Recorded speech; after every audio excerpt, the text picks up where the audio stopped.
Viewers के जो comments होते हैं उनका असर हो जाता है। मैं क्या करूँ यार। You take feedback as positive. हाँ, तो इम्प्रूवमेंट की गुंजाइश होती है। हाँ, लेकिन इम्प्रूव कुछ चीज़ें नहीं करती बकौल राशिद लतीफ़ साहब के। वो तेरी खैर हो जाए। पहुँच तो नहीं गए आप। असल में बात यह है कि आज है दिन बहुत एक्साइटमेंट का, शायद हम ज़्यादा फील करते हैं क्योंकि हमारा इवेंट है PSL पाकिस्तान सुपर लीग।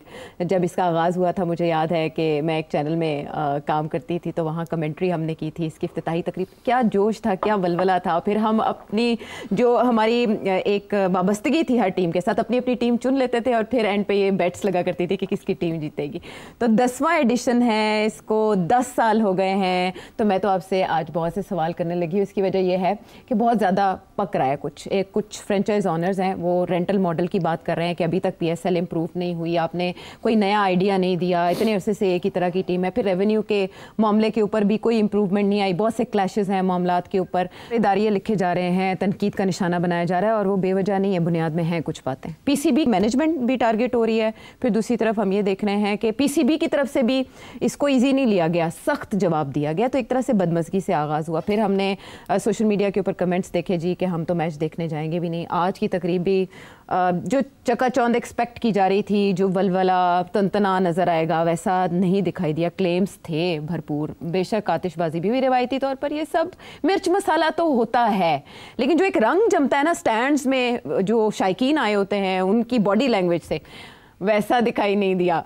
तो मैं शुरू करूँ सवालात का सिलसिला। एक बात कहना चाहूँगा, आपने बड़ी बातें कर दी। मैंने पिछले 2 हफ्ते में 2-3 इंटरव्यूज़ दिए हैं PSL के ऊपर। अच्छा। आज मैं बहुत सी तनकीद सुन रहा हूँ, आपने भी किसी तरफ इशारा किया। मेरा ख्याल है आज वो दिन नहीं है कि हमें तनकीद करनी चाहिए। अच्छा। आज एक प्रोजेक्ट लॉन्च हुआ है, जैसे भी है वी शुड सपोर्ट इट। हम इस वक्त यहाँ तनकीद करने नहीं बैठना चाहिए। अब जो हो गया ना, पोस्टमार्टम कर लें जब वक्त आएगा तो। अच्छा। हाँ, अभी आज I think we should support PSL, we should support the management of PCB and I think we should wish them the best and hope that this PSL is a grand PSL। बस इससे ज़्यादा मैं बात नहीं करना चाहूँगा। बदमज़गी नहीं होनी चाहिए। Let's start on a good note. Good luck. Good luck to PSL 10 best of luck. और PSL 11 के लिए जो प्रपोजल्स ना होने की शिकायत की जा रही हैं वो भी इंशाल्लाह जल्द से जल्द दूर कर दी जाएंगी जैसे ये इवेंट अपने इख्तिताम को पहुंचेगा। फिलहाल तो थ्रिल है जो हम रिवायती तौर पर महसूस करते हैं। और सेठी साहब की एडवाइस लेते हुए, इससे पहले कि वो ज़्यादा बरहम हों, हम चलते हैं शटल डिप्लोमेसी की तरफ, जिसका काम सरअंजाम दे रहे हैं आज़म स्वाति साहब भरपूर जोशो जज्बे के साथ। यानी बाकी सब नाकाम हो गए, अलीमा खान, बुशरा बीबी, बैरिस्टर गौहर, अली अमीन गंडापुर, सब पीछे चले गए, मुज़ाकरात की बातें भी पीछे चली गई। अब आए हैं एकदम आज़म स्वाति साहब, जो पहले भी आए थे तो एक जलसा उन्होंने मुलतवी करा दिया था कामयाबी के साथ, और अब की बात वो दावा कर रहे हैं कि इंशाल्लाह ताला वो कुछ ना कुछ कर दिखाएंगे। वो कह क्या रहे हैं वो सुनते हैं पहले। आपने राब्ता शुरू किया? जी मैंने किया। हुई बात आपकी किसी से? सर आज मैंने शुरू किया, 100% पर उम्मीद। अली अमीन गंडापुर ने भी एक अरेंजमेंट किया था, वो चल के आगे टूट गया। सर मैं उसका भी कोई अप्रिशिएट करता हूँ, मैं उनको कहता हूँ दोबारा शुरू करें। मैं डॉक्टर अलवी साहब और हम कुछ और लोगों को साथ में लाएंगे और इस प्रोसेस को शुरू करेंगे। अगले आने वाले वेंसडे को मैं किसी को मिल रहा हूँ, मेरी मुलाकात होती है और होगी इंशाल्लाह। तो आगे का लाए अमल उसके बाद मैं बता सकूंगा।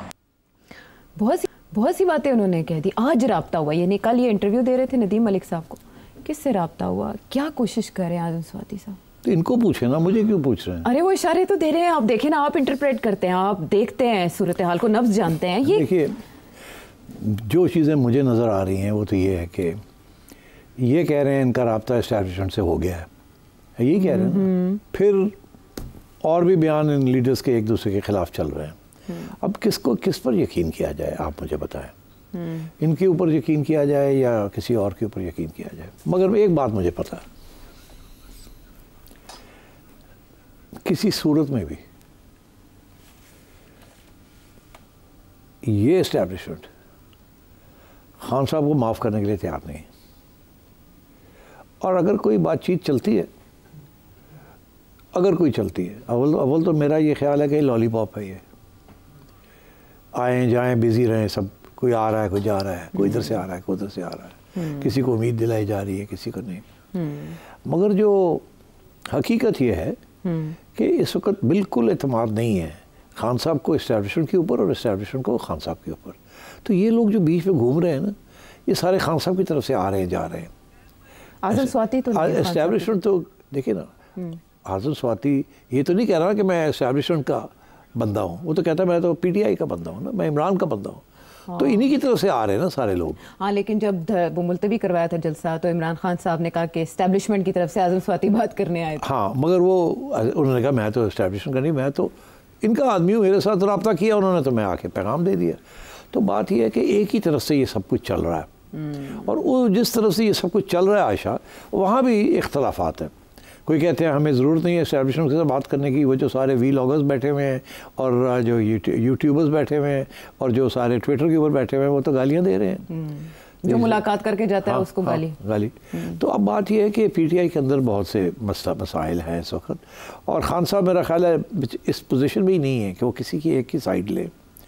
वो एक ही साइड लिया नहीं तो पार्टी के अंदर बहुत फूट पड़ जाएगी। तो बेहतर यही है कि लड़ाई झगड़े चलने दें, सब कोई हाँ हाँ हाँ करे और चलाए। और बिकॉज खान साहब लूज इज़ नथिंग। उनके मुंह से तो ये बात नहीं किसी ने सुनी कि मैं तैयार हूँ इस्टेब्लिशमेंट के साथ बात करने के लिए, अनकंडीशनली। वो तो कंडीशन लगा देते हैं ना। हाँ, नहीं, वो कह रहे हैं मैं तो माफ़ करने को तैयार हूँ मुल्क के वसी तर मुफाद ने। मगर नहीं, वानी ने नाम लेकर नहीं कहा। आज़म स्वाति साहब आज़म स्वाति उनकी बात कर कोट कर रहे हैं। कोट कर, तो मतलब ये है कि खान साहब खड़े होकर किसी अदालत में कुछ कहे ना, जिसके ऊपर बंदा फिर आगे बात भी कर सके। तो जो आता है वो खान साहब की एक नया पैगाम ले आता है। अब बैरिस्टर साहब जो हैं वो कुछ और कह रहे हैं, सलमान राजा कुछ और कह रहे हैं, बहनें कुछ और कह रही हैं, गंडापुर साहब कुछ और कह रहे हैं, और भी बड़े नाम हैं जो लिए जा सकते हैं। जुनेद साहब कुछ और कह रहे हैं, झगड़ा साहब कुछ और कह रहे हैं, एंड सो ऑन।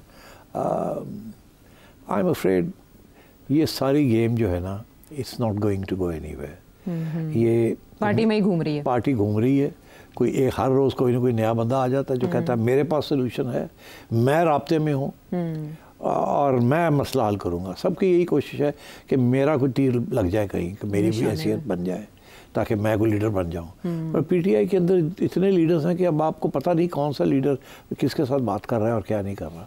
इसलिए माय सेंस इज कि एस्टैब्लिशमेंट्स का सिर्फ एक इंटरेस्ट है कि डिस्टेबलाइजेशन ना हो।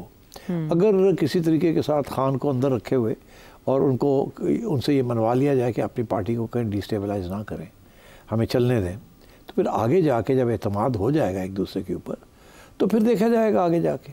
अगर अभी अगर तवक्को करते हैं कि जी कोई डील हो जाए, तो एस्टैब्लिशमेंट ने कोई डील में इंटरेस्टेड नहीं है।